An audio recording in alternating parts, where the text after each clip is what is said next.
마을 야담에 오신 걸 환영합니다. 들려주신 관심과 사랑에 감사드립니다. 구독과 좋아요 눌러주시고 마음을 나누어 주신다면 더 많은 따뜻한 이야기를 전해드리겠습니다. 서유겸이 사는 집은 한때 마을에서 제법 이름난 곳이었습니다. 기와 지붕이 반듯하게 얹혀 있고 마당도 널찍했지요. 하지만 그것도 옛말이었습니다. 아버지가 일찍 세상을 떠난 뒤로 집안은 기울기 시작했고 어머니마저 병으로 눕자 서유겸은 혼자가 되었습니다. 25의 나이에 가장이 되었지만 그에게는 의지할 곳이 없었지요. 친척이라는 자들이 하나 둘 찾아왔습니다. 먼 친척 장문석은 그 중에서도 가장 자주 드나들었지요. 얼굴에는 웃음을 가득 담고 왔지만 눈빛만큼은 차가웠습니다. 유겸이, 집안 살림이 어렵지? 내가 도와주마. 밭 하나만 내 이름으로 빌려주면 돈을 구워주겠네. 서유겸은 거절하고 싶었지만 당장 쌀이 떨어진 마당에 고개를 끄덕일 수밖에 없었습니다. 장문석은 흡족하다는 듯 웃으며 문서를 내밀었지요. 글을 제대로 읽어보지도 못한 채 서유겸은 도장을 찍었습니다. 그렇게 밭 하나가 장문석의 손으로 넘어갔고 이듬해에는 논 한마지기도 같은 방식으로 사라졌습니다. 마을 사람들은 서유겸을 가엾게 여기는 척했지만 속으로는 비웃었지요. 저 집은 이제 끝이야. 친척한테 다 뜯어먹히고 있으니 그래도 양반 집안이라더니 이제 머슴만도 못하겠구먼. 서유겸은 그런 말들을 들으면서도 참았습니다. 화를 낼 힘도 따질 배짱도 없었으니까요. 그저 남은 땅을 지키고 하루하루 끼니를 잇는 것만으로도 버거웠습니다. 그러던 어느 날이었습니다. 장문석이 또다시 찾아왔는데 이번에는 부인까지 데리고 왔지요. 유겸아, 내가 좋은 소식을 가져왔네. 혼처 하나 알아봤어. 서유겸은 깜짝 놀랐습니다. 집안 형편이 이 지경인데 누가 며느리로 오겠습니까? 혼처라니요? 누가 이런 집안에 딸을 보내겠습니까? 아이고, 그게 말이지.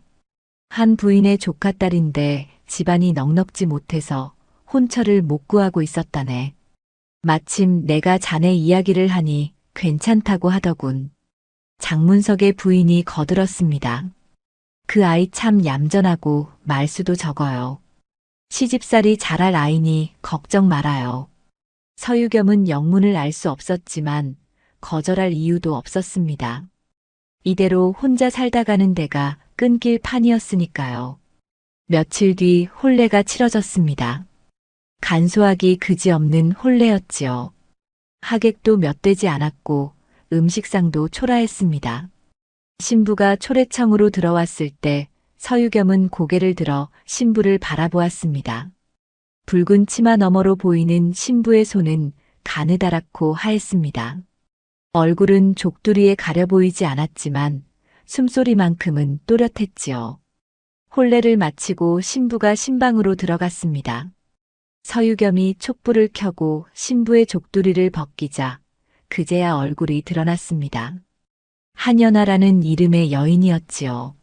얼굴은 창백했고 눈빛은 깊었습니다. 입술을 꾹 다문 채 아무 말도 하지 않았습니다. 이름이 연하라 했지요? 예. 짧은 대답이었습니다. 서유겸은 더 묻지 않았습니다. 말수가 적은 것이 나쁠 것은 없었으니까요. 다만 한연아의 눈빛이 묘하게 깊다는 것만은 느낄 수 있었습니다. 다음 날부터 한연아는 집안 살림을 맡았습니다. 말없이 밥을 짓고 마당을 쓸고 빨래를 했지요. 서유겸이 밭에서 돌아오면 조용히 물을 떠다 주었습니다. 대화는 거의 없었지만 불편하지는 않았습니다. 며칠 뒤 장문석 부부가 다시 찾아왔습니다. 이번에는 떡을 들고 왔지요. 새댁이 잘 지내나 보러 왔네. 장문석의 부인이 한연아를 위아래로 훑어보았습니다. 한연아는 고개를 숙인 채 아무 말도 하지 않았지요. 참 조용하네. 말은 하는 거야? 예. 허허, 말수가 적으면 시집살이 편하지. 괜찮은 며느리 얻었어, 유겸아. 장문석이 웃으며 말했지만 그 웃음 뒤에 무언가가 숨어 있다는 것을 서유겸은 느꼈습니다. 다만 무엇인지 알 수 없었지요. 그날 저녁 서유겸은 한연아에게 물었습니다. 집안 형편이 어려운데 시집와줘서 고맙소. 한연아는 고개를 들어 서유겸을 바라보았습니다. 그 눈빛이 이상했습니다. 슬프지도 기쁘지도 않은 무언가를 꿰뚫어 보는 듯한 눈빛이었지요. 저도 갈 곳이 없었습니다. 짧은 대답이었지만 그 안에 담긴 무게는 가볍지 않았습니다. 서유겸은 더 묻지 않았습니다. 한연아도 더 말하지 않았지요. 그렇게 둘은 조용히 같은 지붕 아래 살기 시작했습니다. 하지만 마을 사람들은 한연아를 곱게 보지 않았습니다. 말수 적은 것을 어리석다 여겼고 집안일만 하는 것을 무능하다 생각했지요. 장문석의 부인이 먼저 말을 퍼뜨렸습니다. 저 새댁 좀 이상해. 말도 안 하고 웃지도 않아. 바보 아니겠어? 그 말은 금방 마을에 퍼졌습니다. 사람들은 한연아를 보며 수군거렸지요. 서유겸은 그런 말들을 들으면서도 한연아를 감쌌습니다. 이 사람은 내 아내요. 이 집의 사람이니 함부로 말하지 마시오. 사람들은 비웃었지만 서유겸은 물러서지 않았습니다. 한연아는 그런 남편을 조용히 바라보았지요. 무언가를 생각하는 듯한 눈빛으로 말입니다. 한연아가 시집 온 지 한 달이 지났습니다. 그동안 마을 사람들은 한연아를 더욱 얕잡아 보게 되었지요. 말수가 적은 것은 물론이고 집 밖으로 나오는 일도 드물었으니까요. 우물가에 물을 기르러 나와도 고개를 숙인 채 인사만 하고 돌아갔습니다. 다른 여인네들이 모여 수다를 떨 때도 한연아는 끼지 않았지요. 저 집 새댁 정말 이상하지 않아? 그러게 말이야. 말도 안 하고 사람들하고 어울리지도 않고 머리가 좀 모자라는 게 아닐까? 여인네들은 한연아가 없는 자리에서 수군거렸습니다. 장문석의 부인이 그 말에 거들었지요. 아이고, 그러게 말입니다. 제가 물어봐도 예, 아니오밖에 안 해요. 시집살이는 잘할지 몰라도 세상 물정은 하나도 모르는 것 같아요. 그래도 서유겸이는 운이 좋지. 말 안 듣는 며느리보다는 저런 게 낫잖아. 맞아요. 바보 같아도 순하니까 부리기는 편하겠어요. 그렇게 한연아는 마을에서 어리석은 며느리로 소문났습니다. 하지만 정작 한연아는 그런 소문에 아무런 반응도 보이지 않았지요. 그저 집안일에만 매달렸습니다. 새벽같이 일어나 밥을 짓고 마당을 쓸고 빨래를 했습니다. 서유겸이 밭에 나가면 점심을 싸서 가져다 주었고 해가 지면 저녁상을 차렸지요. 어느 날 장문석이 또다시 서유겸의 집을 찾아왔습니다. 이번에는 문서 한 장을 들고 왔지요. 유겸아, 지난번에 빌려준 돈 기억하지? 예, 형님. 그게 말이야. 이자가 좀 밀렸더구먼. 계산해보니 꽤 되던데.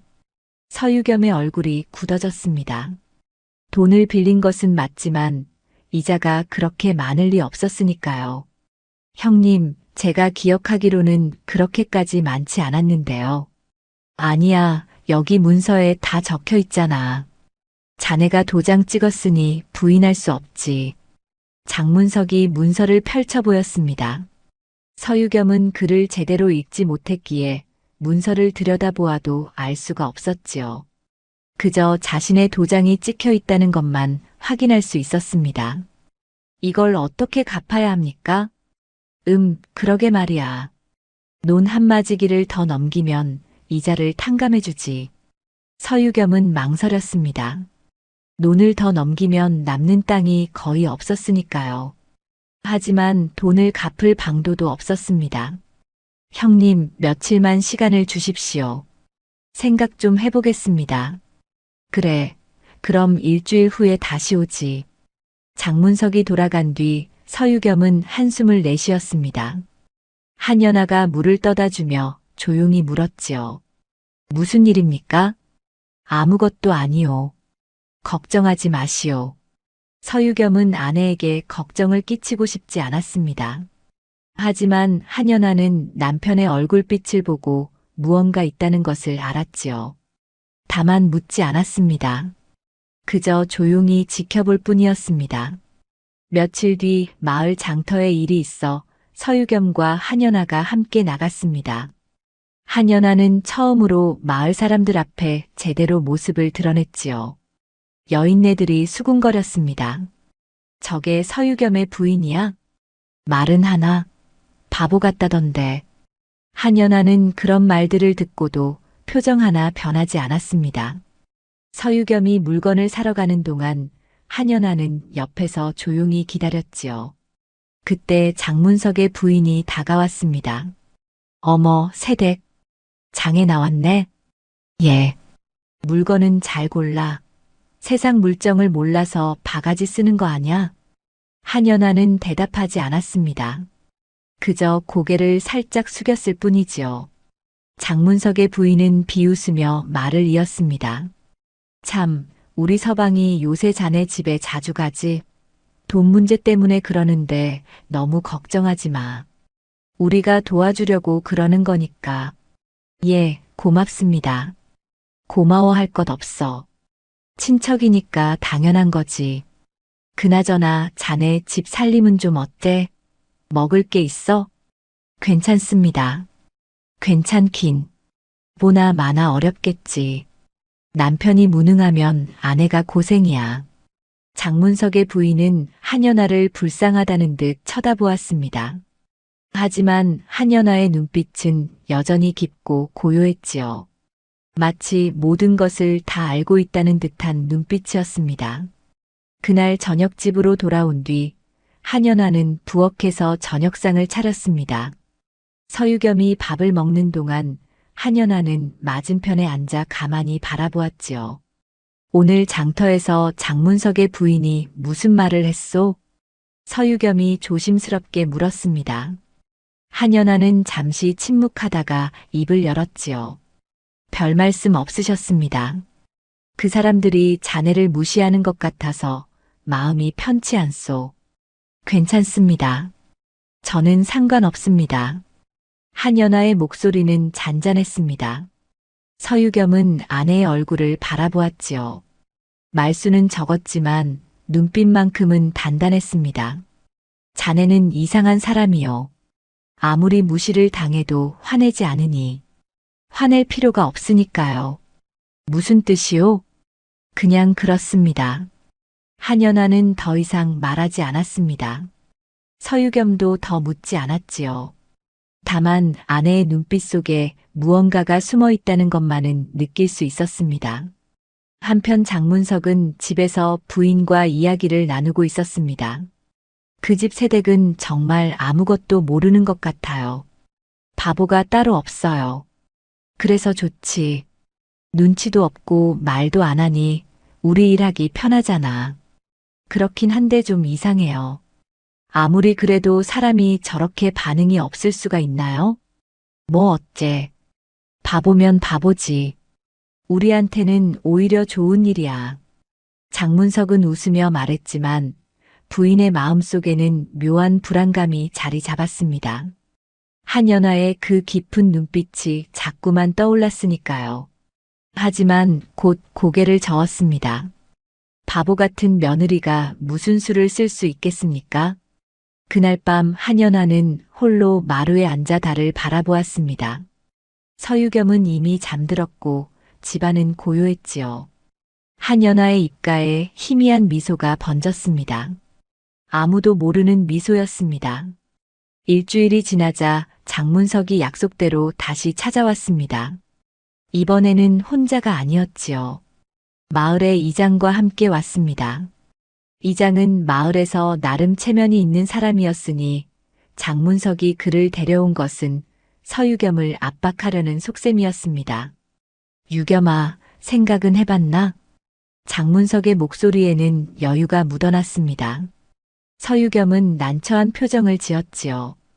형님, 논을 더 넘기기는 어렵습니다. 그러면 먹고 살 길이 없습니다.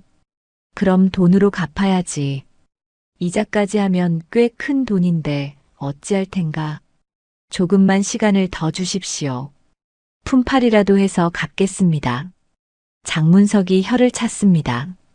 그리고 옆에 앉은 이장을 쳐다보았지요. 이장님 들으셨지요? 이 친구가 돈을 갚겠다고는 하는데 언제 갚을지 모르겠습니다. 이장이 난처한 표정으로 입을 열었습니다. 유겸이 빚은 갚아야 하네. 문서에도 도장이 찍혀 있지 않은가. 서유겸은 입술을 깨물었습니다. 억울했지만 문서에 도장을 찍은 것은 자신이었으니 할 말이 없었지요. 그때 한연아가 안채에서 나와 조용히 다가왔습니다. 손에는 차를 담은 쟁반을 들고 있었지요. 어르신들께서 오셨는데 차라도 드시지요. 한연아는 고개를 숙인 채 차를 내놓았습니다. 장문석이 힐끗 한연아를 쳐다보며 코웃음을 쳤지요. 새댁은 조용하니 좋구먼. 남편 일에 끼어들지도 않고. 예, 제가 아는 게 없습니다. 한연아의 대답은 여전히 짧았습니다. 장문석은 흡족하다는 듯 웃었지요. 그래, 여자는 그래야지. 집안일이나 잘하면 되는 거야. 한연아는 대답 대신 고개만 숙였습니다. 그리고 안채로 돌아갔지요. 하지만 문을 닫기 전에 잠깐 뒤를 돌아보았습니다. 그 눈빛은 누구도 알아채지 못했습니다.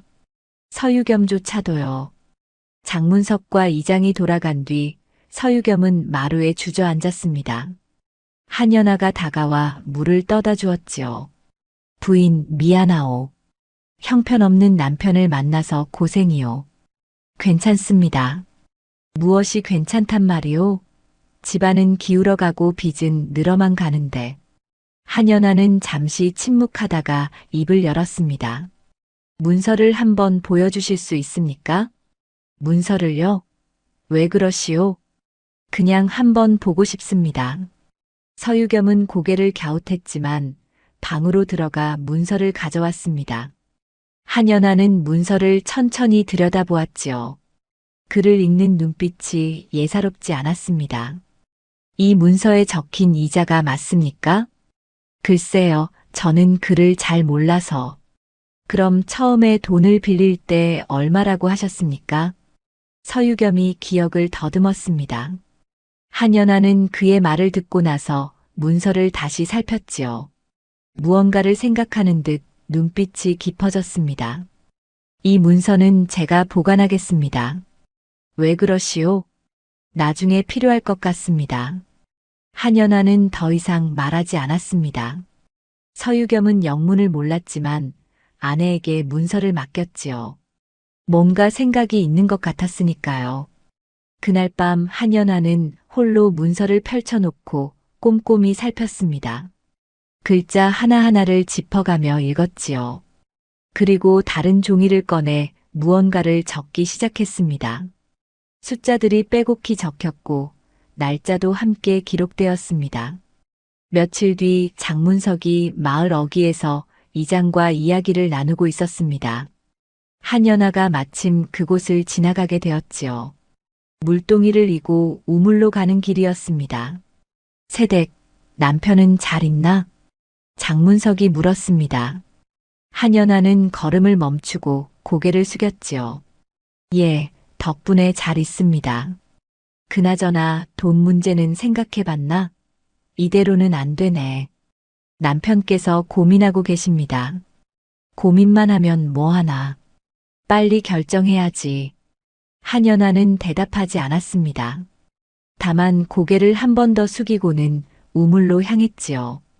장문석은 그런 한연아를 보며 혀를 찼습니다.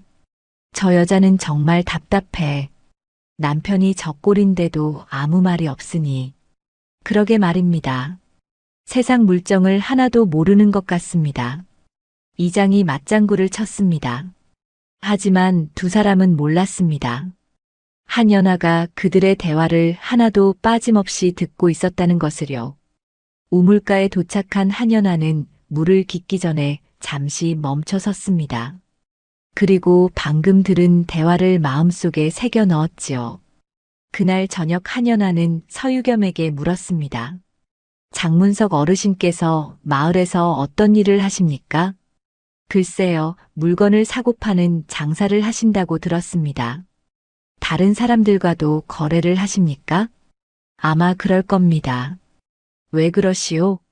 한연아는 잠시 생각하다가 고개를 저었습니다. 아무것도 아닙니다. 하지만 한연아의 머릿속에는 여러 생각이 스쳐 지나갔습니다.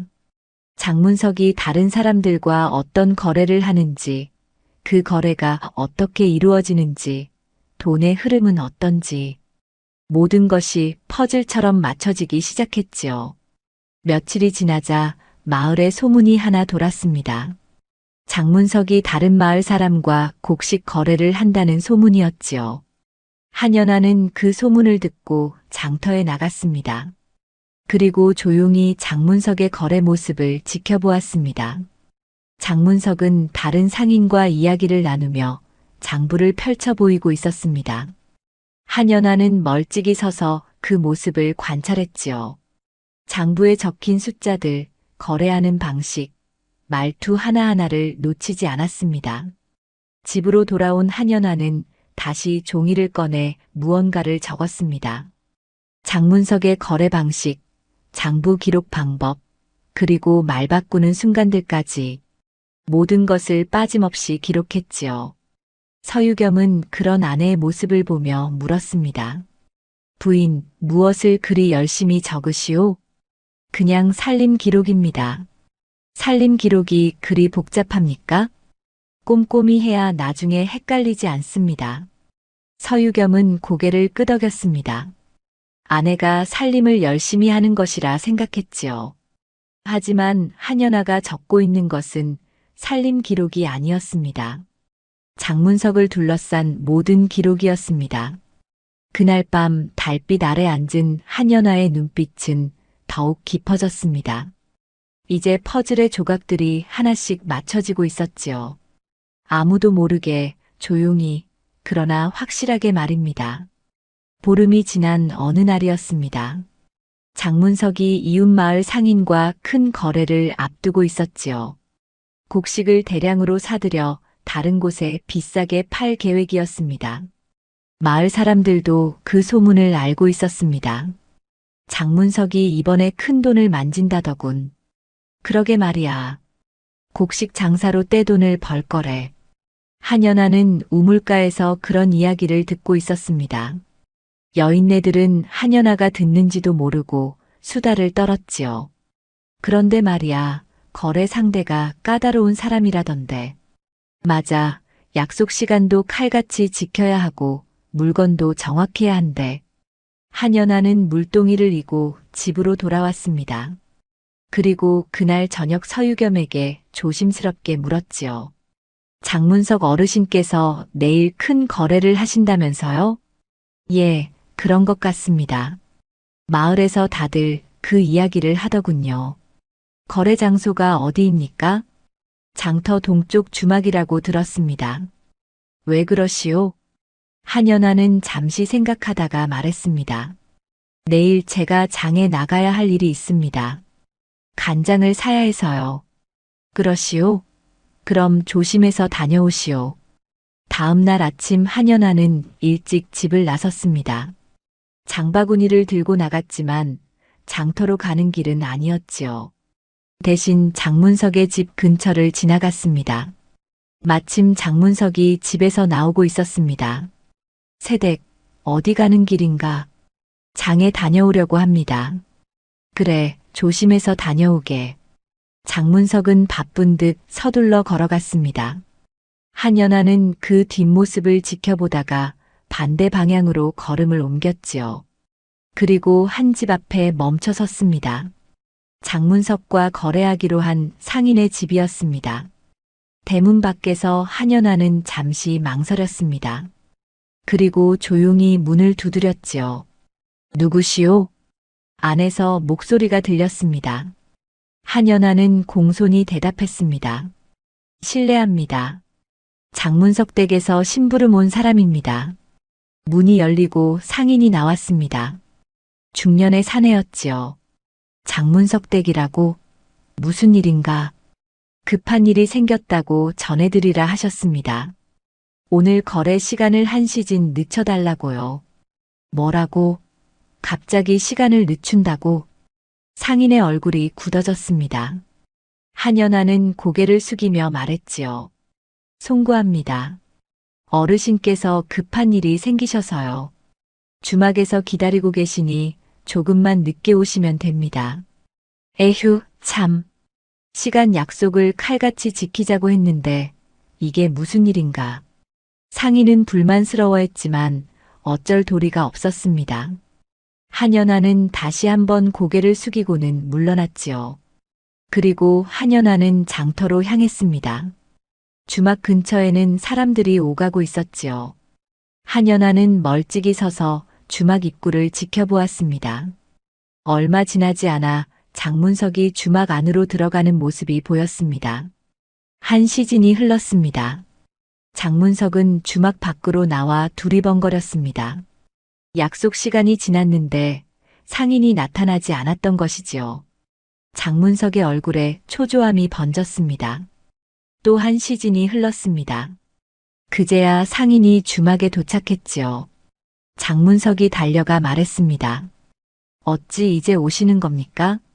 약속 시간이 한참 지났는데요. 뭐라고? 내가 늦었다고? 댁에서 심부름꾼을 보내 시간을 늦추자고 하지 않았소? 무슨 소리입니까? 저는 그런 사람을 보낸 적이 없습니다.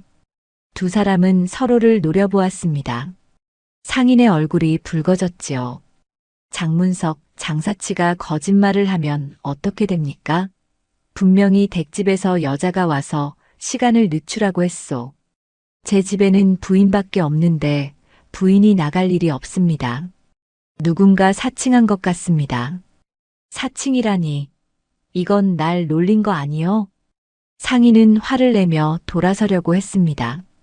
장문석이 급히 붙잡았지요. 잠깐만요. 오해입니다. 제가 정말로 그런 적이 없습니다. 오해고 뭐고 간에 나는 시간을 헛되이 보냈소. 이런 식으로 장사하는 사람과는 거래하지 않겠소. 제발 한 번만 들어보십시오. 하지만 상인은 뿌리치고 가버렸습니다. 장문석은 그 자리에 멍하니 서 있었지요. 큰 돈을 벌 기회가 한순간에 날아가 버렸습니다. 한연아는 그 모습을 멀리서 지켜보고 있었습니다. 그리고 조용히 장터로 걸어가 간장을 샀지요. 아무 일도 없었다는 듯이 말입니다. 저녁 무렵 집으로 돌아온 한연아는 평소처럼 저녁상을 차렸습니다. 서유겸이 물었지요. 장은 잘 다녀왔소? 예, 별일 없었습니다. 마을에서 이상한 소문을 들었소. 장문석 형님의 거래가 틀어졌다던데요. 한연아는 잠시 손을 멈췄다가 다시 밥을 떠놓으며 말했습니다. 그러셨습니까? 예, 누군가 거짓으로 심부름을 왔다고 하더군요. 형님이 몹시 화를 내셨다던데. 누가 그런 짓을 했을까요? 글쎄요, 형님을 못마땅하게 여기는 사람이 있나 봅니다. 한연아는 고개를 끄덕이며 아무 말도 하지 않았습니다. 서유겸도 더 이상 묻지 않았지요. 다만 아내의 눈빛이 평소와 조금 다르다는 것을 느꼈습니다. 더 깊고 더 고요했습니다. 그날 밤 장문석의 집에서는 부부 싸움이 벌어졌습니다. 도대체 누가 그런 짓을 한 겁니까? 큰 돈을 벌 기회를 놓쳤잖아요. 나도 모르오. 누가 우리 집 사람인 척하고 거짓말을 했는지. 당신 원수라도 있어요? 그럴 리가 없소. 내가 누구한테 잘못한 일이 없는데. 장문석은 분을 사귀지 못했지만 누구를 탓할 수도 없었습니다. 범인을 찾을 방법이 없었으니까요. 며칠 뒤 마을 사람들 사이에서 이 일이 화제가 되었습니다. 장문석이 크게 한 방 먹었다더군. 그러게 누가 그런 짓을 했대? 아무도 모른대. 신기한 일이지. 한연아는 우물가에서 그런 이야기를 들으며 물을 길었습니다. 여인네들은 여전히 한연아를 무시했지요. 저 바보 같은 새댁은 이런 일도 모르겠지? 그러게 말이야. 세상 물정을 하나도 모르는데.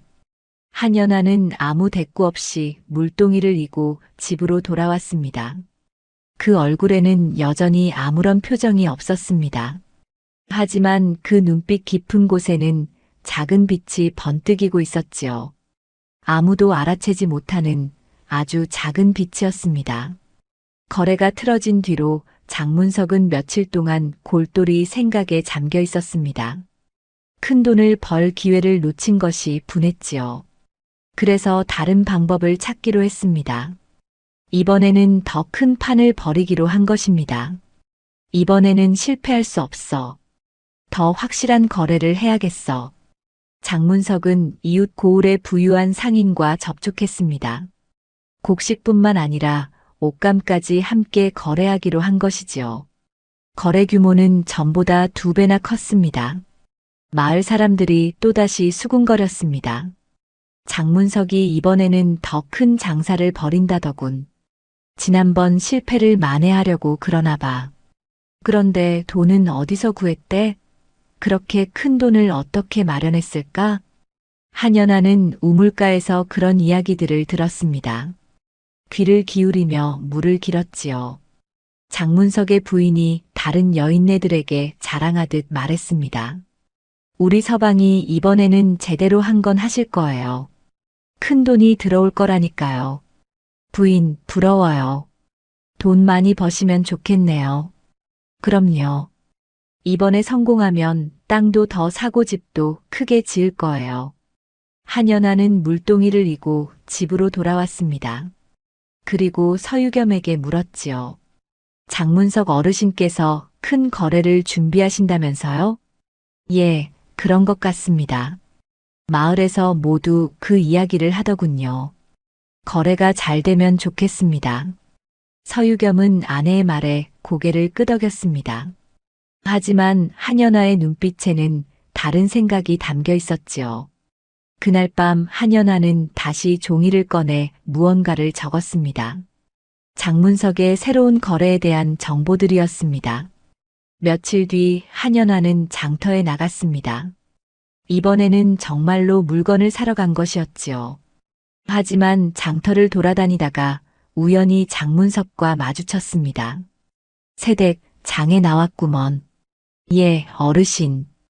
요새 우리 집에 자주 오지 못해서 미안하네. 바빠서 말이야. 괜찮습니다. 바쁘신 일이 잘 되셔야지요.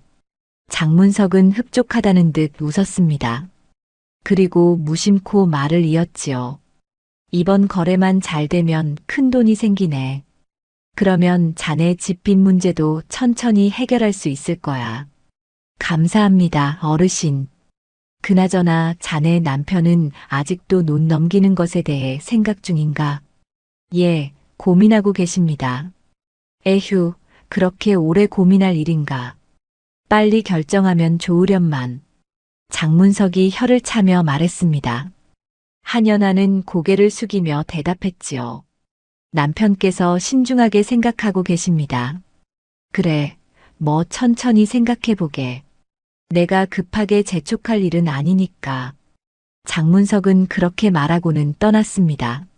하지만 한연아는 그의 말 속에 숨은 조급함을 느꼈지요. 장문석이 돈이 필요하다는 것을, 그래서 서유겸의 땅을 빨리 손에 넣고 싶어 한다는 것을 알았습니다. 한연아는 장터를 더 돌아다녔습니다. 그리고 이웃 고을에서 온 상인들과 이야기를 나누는 사람들을 지켜보았지요. 그 중에는 장문석과 거래하기로 한 상인도 있었습니다. 한연아는 멀리서 그 상인의 모습을 눈여겨보았습니다. 집으로 돌아온 한연아는 서유겸에게 조심스럽게 말했습니다. 장문석 어르신께서 큰 거래를 하신다는데 증인이 필요하지 않을까요? 증인이요? 예, 큰 돈이 오가는 거래라면 증인을 세우는 것이 좋지 않겠습니까? 서유겸은 고개를 갸웃했습니다. 그럴 수도 있겠습니다만 형님께서 알아서 하실 겁니다. 혹시 이장님께 말씀드려 보시는 게 어떨까요? 마을의 큰 거래니 이장님께서 아시는 게 좋을 것 같습니다. 그것도 그렇군요. 내일 이장님께 말씀드려 보겠습니다. 다음 날 서유겸은 이장을 찾아갔습니다. 그리고 장문석의 큰 거래에 대해 이야기했지요. 이장님, 장문석 형님께서 큰 거래를 하신다고 들었습니다. 그래, 나도 들었네. 꽤 큰 돈이 오간다더군. 그런 거래에는 증인이 있어야 하지 않을까 해서요. 이장은 잠시 생각하다가 고개를 끄덕였습니다. 자네 말이 맞네. 내가 장문석에게 이야기해보지. 그날 저녁 이장이 장문석을 찾아갔습니다. 장문석 들으니 큰 거래를 하신다면서? 예, 이장님. 이번에 제대로 한 건 합니다. 그런 큰 거래에는 증인이 있어야 하지 않겠나? 나중에 문제가 생기면 곤란하니까. 장문석은 잠시 망설였습니다. 증인을 세우면 자신이 마음대로 장부를 조작하기 어려웠으니까요. 하지만 이장이 직접 나서는 마당에 거절할 수도 없었습니다. 그렇게 하겠습니다, 이장님. 좋아. 내가 증인으로 서주지. 거래 날짜가 언제인가? 사흘 뒤입니다. 알았네. 그날 내가 직접 가서 확인하겠네. 장문석은 떨떠름한 표정으로 고개를 끄덕였습니다. 이장이 돌아간 뒤 부인이 물었지요. 왜 그리 표정이 안 좋아요? 이장이 증인으로 선다고 하네. 이거 좀 까다로워졌어. 왜요? 증인이 있으면 더 좋은 거 아니에요? 그게 아니라 뭐 그럴 수도 있지. 장문석은 불안한 마음을 감추며 말을 얼버무렸습니다. 하지만 부인은 남편의 불안함을 눈치채지 못했지요. 사흘 뒤 거래 날이 되었습니다. 장문석은 약속 장소인 주막으로 갔습니다. 이장도 함께 따라갔지요. 이웃 고을의 상인이 나타났고 둘은 장부를 펼쳐놓고 거래를 시작했습니다. 곡식은 이만큼이고 옷감은 이만큼입니다. 좋습니다. 돈은 여기 있습니다. 이장이 옆에서 장부를 꼼꼼히 살폈습니다. 장문석은 이장의 시선이 부담스러웠지만 내색하지 않았지요. 거래가 끝나고 이장이 물었습니다. 장부가 정확한가? 예, 이장님. 틀림없습니다. 그럼 됐네. 잘 됐구먼. 이장은 흡족하다는 듯 고개를 끄덕였습니다. 장문석도 겉으로는 웃었지만 속으로는 씁쓸했지요. 이장이 지켜보는 바람에 장부를 조작할 수 없었으니까요. 그날 저녁 한연아는 서유겸에게 물었습니다. 어르신의 거래가 잘 되셨나요? 예, 이장님께서 증인으로 서셔서 무사히 끝났다고 합니다. 다행입니다. 한연아는 조용히 미소 지었습니다. 이제 장문석의 거래에는 증인이 있었습니다. 장부도 이장이 확인했지요. 앞으로 무슨 일이 생기더라도 기록이 남아있는 것입니다. 한연아의 계획대로 판이 커지고 있었습니다. 조용히 그러나 확실하게 말입니다. 보름이 지난 어느 날이었습니다. 마을 어귀에 사람들이 모이기 시작했지요. 이장이 마을 사람들을 모아놓고 중요한 이야기가 있다고 했기 때문입니다. 서유겸과 한연아도 그곳에 나갔습니다. 무슨 일로 사람들을 모으셨습니까? 서유겸이 물었습니다. 이장은 심각한 표정으로 대답했지요. 장문석의 거래에 문제가 생겼네. 상인이 찾아와서 장부가 맞지 않는다고 했어. 장부가 맞지 않다니요? 사람들이 웅성거렸습니다. 얼마 지나지 않아 장문석이 부인과 함께 나타났지요. 얼굴이 굳어 있었습니다. 이장님, 무슨 일입니까? 장문석, 이리 와서 앉게. 이웃 고을의 상인이 자네 장부에 문제가 있다고 하더군. 그럴 리가 없습니다. 제가 똑똑히 확인했는걸요. 그때 이웃 고을의 상인이 나타났습니다. 손에는 장부를 들고 있었지요. 장문석, 이게 대체 어찌된 일이오? 약속한 곡식 양이 모자라고 옷감값도 다르오. 무슨 말씀입니까? 제가 약속대로 다 드렸는데요. 여기 장부를 보시오. 처음 약속한 것과 나중에 받은 것이 다르오. 상인이 장부를 펼쳐 보였습니다. 이장이 그것을 받아들고 살폈지요. 이상하군. 분명 내가 확인할 때는 이 숫자가 아니었는데. 예, 그게 무슨 말씀입니까? 장문석의 얼굴이 하얗게 질렸습니다. 이장은 고개를 저으며 말했지요. 내가 그날 거래를 지켜보며 장부를 확인했네. 곡식은 100섬이었고 옷감은 50필이었지. 그런데 지금 이 장부에는 다른 숫자가 적혀 있어. 그럴 리가 없습니다. 제가 그대로 적었는데요. 장문석이 당황하며 장부를 확인했습니다. 그런데 정말로 숫자가 달랐지요. 곡식은 80섬으로 옷감은 40필로 적혀 있었습니다. 이게 대체 어찌 된 일입니까? 제가 분명 100섬 50필이라고 적었는데 사람들이 수군거리기 시작했습니다. 장부를 고친 거 아냐? 그러게 돈을 떼먹으려고 그런 거 아닐까? 장문석의 부인이 나섰습니다. 여러분, 우리 서방은 그런 사람이 아닙니다. 뭔가 잘못된 겁니다. 그럼 장부가 저절로 바뀌었단 말이오? 상인이 따지듯 물었습니다. 장문석은 땀을 흘리며 말했지요. 제가 실수로 잘못 적었나 봅니다. 다시 확인해 보겠습니다. 실수라고?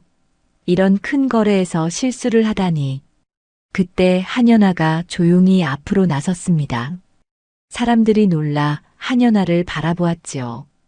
평소에 말이 없던 며느리가 나선 것이 의외였으니까요. 실례합니다. 제가 한 말씀 드려도 되겠습니까? 이장이 고개를 끄덕였습니다. 말해보게. 한연아는 품에서 종이 한 장을 꺼냈습니다. 그리고 조용히 말했지요. 장문석 어르신께서는 이전에도 비슷한 일을 하셨습니다. 뭐라고? 장문석이 벌떡 일어났습니다. 한연아는 침착하게 종이를 펼쳐 보였습니다. 제가 기록해 둔 것입니다. 어르신이 저희 남편과 거래하실 때도 장부의 숫자가 달랐습니다. 처음에는 은 10량을 빌려주신다고 하셨지만 문서에는 15냥이라고 적혀 있었습니다. 서유겸이 깜짝 놀라 한연아를 바라보았습니다. 한연아는 계속 말을 이었지요. 이자도 처음에는 한 달에 1푼이라고 하셨지만 문서에는 2푼이라고 적혀 있었습니다. 그래서 빚이 눈덩이처럼 불어난 것입니다. 이장이 한연아의 종이를 받아들었습니다. 거기에는 날짜와 금액, 그리고 장문석이 한 말들이 빼곡히 적혀 있었지요. 이게 사실인가? 이장이 장문석을 노려보았습니다. 장문석은 식은땀을 흘리며 말했지요. 아, 아닙니다. 그건 오해입니다. 오해라고? 그럼 이 기록은 거짓말이란 말인가? 한연아가 조용히 대답했습니다. 저는 거짓말을 하지 않았습니다. 모두 제가 직접 보고 들은 것입니다. 그러자 마을 사람들 중 한 명이 나섰습니다. 저도 비슷한 일을 당했습니다. 장문석한테 곡식을 팔았는데 나중에 돈이 적게 들어왔습니다. 저도 그렇습니다. 처음 약속과 나중 값이 달랐습니다. 하나 둘씩 사람들이 입을 열기 시작했습니다. 그동안 참고 있던 일들이 터져 나온 것이지요. 장문석의 얼굴은 점점 창백해졌습니다. 여러분, 제 말을 들어보십시오. 저는 그럴 의도가 없었습니다.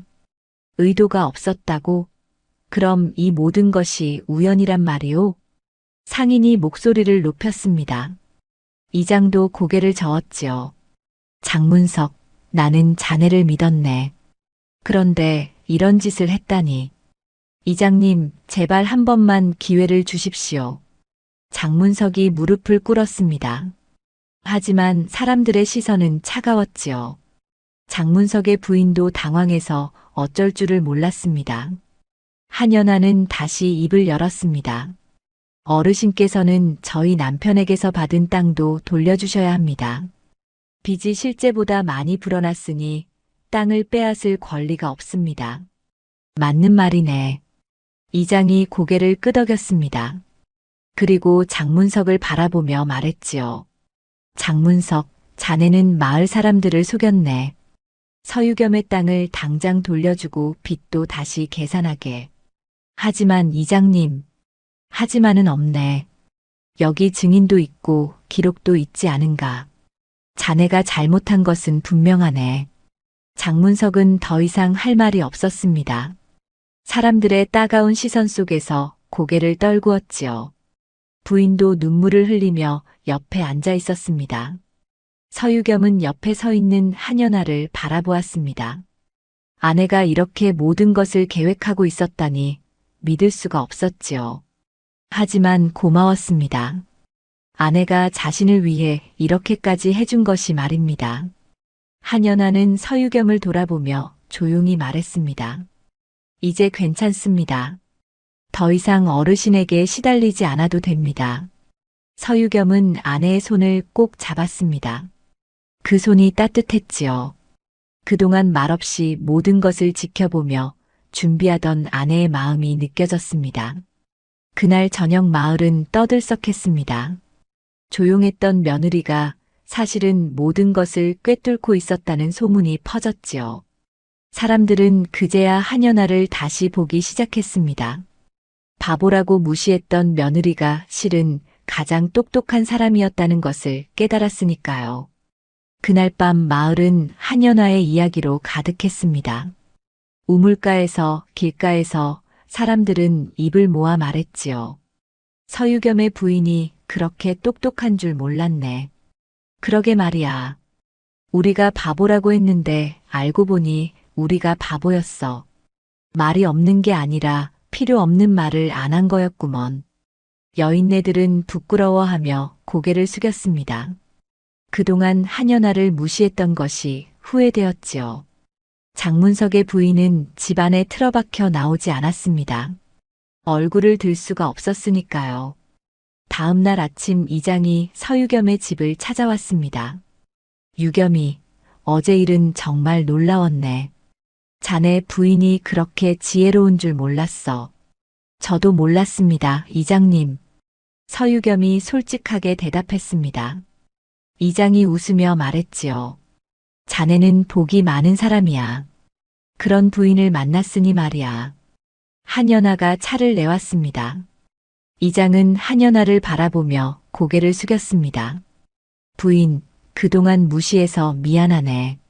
내가 사람을 잘못 봤어. 괜찮습니다. 어르신께서 잘못하신 것은 없습니다. 아니야, 내가 장문석 편만 들었지. 자네가 없었으면 마을 사람들이 계속 속았을 거야. 이장은 진심으로 사과했습니다. 그리고 품에서 문서 한 장을 꺼냈지요. 이건 장문석에게서 받아온 땅 문서야.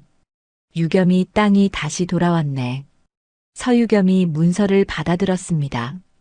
그토록 빼앗겼던 땅이 돌아온 것이지요. 눈시울이 붉어졌습니다. 고맙습니다, 이장님. 나한테 고마워할 것 없네. 자네 부인한테 고마워해야지. 이장이 떠난 뒤 서유겸은 한연아를 바라보았습니다. 아내는 여전히 조용한 얼굴로 서 있었지요. 어떻게 이 모든 것을 준비하셨습니까? 그냥 지켜봤을 뿐입니다. 지켜보기만 한 것이 아니지 않습니까? 모든 것을 기록하고 계획하셨잖습니까? 한연아는 잠시 침묵하다가 입을 열었습니다.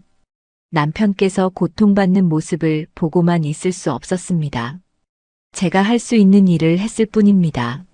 하지만 왜 저한테 말씀하지 않으셨습니까? 말씀드렸다면 남편께서 말리셨을 겁니다. 그리고 혹시라도 남편께서 장문석 어르신께 눈치를 주실까 걱정했습니다. 서유겸은 아내의 말에 고개를 끄덕였습니다. 정말로 자신이 알았다면 눈치를 줬을지도 모르는 일이었지요. 부인은 정말 대단한 분이십니다. 아닙니다. 저는 그저 남편을 지키고 싶었을 뿐입니다. 서유겸은 아내의 손을 꼭 잡았습니다. 말은 없었지만 마음은 통했지요. 두 사람은 그렇게 서로를 바라보며 미소 지었습니다. 한편 장문석의 집에서는 부부가 짐을 꾸리고 있었습니다. 이제 어떻게 살아요? 마을에서 얼굴을 들 수가 없잖아요. 부인이 울먹이며 말했습니다. 장문석은 한숨을 내쉬었지요. 다른 마을로 가야겠소. 여기서는 더 이상 살 수 없소. 그 며느리가 그렇게 똑똑한 줄 누가 알았겠어요. 우리가 완전히 속았어요. 속은 게 아니라 우리가 얕잡아 본 거지. 내가 교만했소. 장문석은 자신의 잘못을 인정했습니다. 욕심이 화를 불렀고 남을 무시한 것이 결국 자신을 망쳤지요. 며칠 뒤 장문석 부부는 마을을 떠났습니다. 사람들은 그들을 배웅하지 않았지요. 다만 멀리서 지켜볼 뿐이었습니다. 결국 욕심이 화근이었어. 그러게 남을 속이면 결국 자기가 망하는 법이지. 마을 사람들은 이번 일을 교훈으로 삼았습니다. 욕심을 부리지 말 것, 남을 무시하지 말 것, 그리고 정직하게 살 것. 며칠이 지나자 마을 사람들이 하나 둘씩 서유겸의 집을 찾아왔습니다. 사과하기 위해서였지요. 부인, 그동안 무시해서 미안합니다. 저희가 잘못 봤습니다. 용서해 주십시오. 한연아는 그들을 따뜻하게 맞이했습니다. 괜찮습니다. 저도 말이 없어서 오해를 샀을 겁니다. 아닙니다. 부인께서 조용하신 것이 아니라 저희가 시끄러웠던 겁니다. 여인네들은 진심으로 사과했습니다. 한연아는 그들을 용서했지요. 그리고 차를 내어 함께 이야기를 나누었습니다. 이제는 한연아를 무시하는 사람이 아무도 없었습니다. 한 달쯤 지났을 때였습니다. 서유겸은 밭을 갈고 있었고 한연아는 집에서 살림을 하고 있었지요. 평화로운 일상이었습니다. 그때 이장이 다시 찾아왔습니다. 유겸이, 좋은 소식이 있네. 무슨 소식입니까? 마을에서 자네를 이장 보자로 추천하기로 했네. 자네 부인의 지혜를 빌리고 싶다는 사람들이 많아. 서유겸은 놀라 한연아를 바라보았습니다. 한연아는 고개를 저었지요. 이장님, 저는 그냥 집안일이나 하고 싶습니다. 부인, 자네 같은 사람이 마을을 위해 일해줘야 해. 다른 사람들이 어려움에 처했을 때 도와줄 수 있자는가. 하지만 저는 부인. 서유겸이 아내의 말을 끊었습니다. 그리고 부드럽게 말했지요. 부인께서 하고 싶으신 대로 하십시오. 제가 옆에서 돕겠습니다. 한연아는 남편의 얼굴을 바라보았습니다. 그 눈빛에는 믿음이 가득했지요. 한연아는 천천히 고개를 끄덕였습니다. 그렇다면 제가 할 수 있는 일을 하겠습니다. 좋아. 그럼 결정됐네. 이장은 기뻐하며 손뼉을 쳤습니다. 그날 이후로 한연아는 마을 일을 돕기 시작했습니다. 사람들의 다툼을 중재하고 어려운 일을 해결해 주었지요. 말은 여전히 적었지만 하는 일은 확실했습니다. 마을 사람들은 한연아를 존경했습니다. 그리고 입을 모아 말했지요. 서유겸은 정말 복이 많은 사람이야. 그러게 말이야. 그런 부인을 알아봤으니까. 서유겸은 그 말을 들을 때마다 웃었습니다. 자신이 알아본 것이 아니라 아내가 자신을 선택해 준 것이라는 것을 알았지요. 그리고 그 선택에 감사했습니다. 저녁 무렵 두 사람은 마루에 나란히 앉아 석양을 바라보았습니다. 한연아가 조용히 말했습니다. 남편께서 저를 믿어주셔서 고맙습니다. 제가 고마워해야지요. 부인께서 저를 지켜주셨으니까요. 저는 그저 당연한 일을 했을 뿐입니다. 아닙니다. 부인은 대단한 일을 하셨습니다. 두 사람은 서로를 바라보며 미소 지었습니다. 말은 많지 않았지만 마음은 깊었지요. 그렇게 두 사람의 삶은 새로운 시작을 맞이했습니다. 그로부터 몇 해가 흘렀습니다. 서유겸과 한연아의 집은 예전보다 훨씬 나아졌지요. 땅을 되찾은 덕분에 살림이 나아졌고 두 사람의 손길이 닿는 곳마다 풍요로움이 깃들었습니다. 한연아는 여전히 말수가 적었습니다. 하지만 이제는 아무도 그것을 어리석음이라 여기지 않았지요. 오히려 깊은 생각을 가진 사람의 침묵이라고 존경했습니다. 마을 사람들은 어려운 일이 생기면 한연아를 찾아왔습니다. 부인, 이웃과 땅 경계 문제로 다투고 있습니다. 어찌하면 좋겠습니까? 한연아는 조용히 이야기를 들었습니다. 그리고 양쪽의 말을 다 듣고 나서 지혜롭게 해결책을 제시했지요. 두 분 모두 욕심을 조금씩 내려놓으십시오. 땅 한 뼘보다 이웃 관계가 더 소중합니다. 사람들은 한연아의 말에 고개를 끄덕였습니다. 그 말이 옳다는 것을 알았으니까요. 한연아는 결코 한쪽 편을 들지 않았고 언제나 공정했습니다. 그래서 사람들이 더욱 믿고 따랐지요. 어느 봄날이었습니다. 마을에 혼처를 구하지 못한 총각이 있었는데 집안이 가난해서 아무도 딸을 주려 하지 않았습니다. 한연아가 그 이야기를 듣고 서유겸에게 말했지요. 이웃 마을에 비슷한 형편의 처녀가 있다고 들었습니다. 제가 중매를 서보면 어떨까요? 그렇게 하시지요. 부인께서 하시는 일이라면 잘 될 겁니다. 한연아는 이웃 마을로 가서 처녀의 집을 찾았습니다. 그리고 정성껏 중매를 섰지요. 처음에는 서로 주저했지만 한연아의 진심 어린 말에 마음을 열었습니다. 형편이 어려워도 마음만 맞으면 됩니다. 저희 부부도 그랬습니다. 결국 두 사람은 혼례를 올렸습니다. 총각은 한연아에게 큰 절을 올렸지요. 부인 덕분에 좋은 인연을 만났습니다. 평생 잊지 않겠습니다. 행복하게 사십시오. 그것이 제게 가장 큰 보답입니다. 이런 일들이 하나 둘 쌓이면서 한연아의 명성은 마을을 넘어 이웃 고을까지 퍼졌습니다. 사람들은 한연아를 지혜로운 부인이라 불렀지요.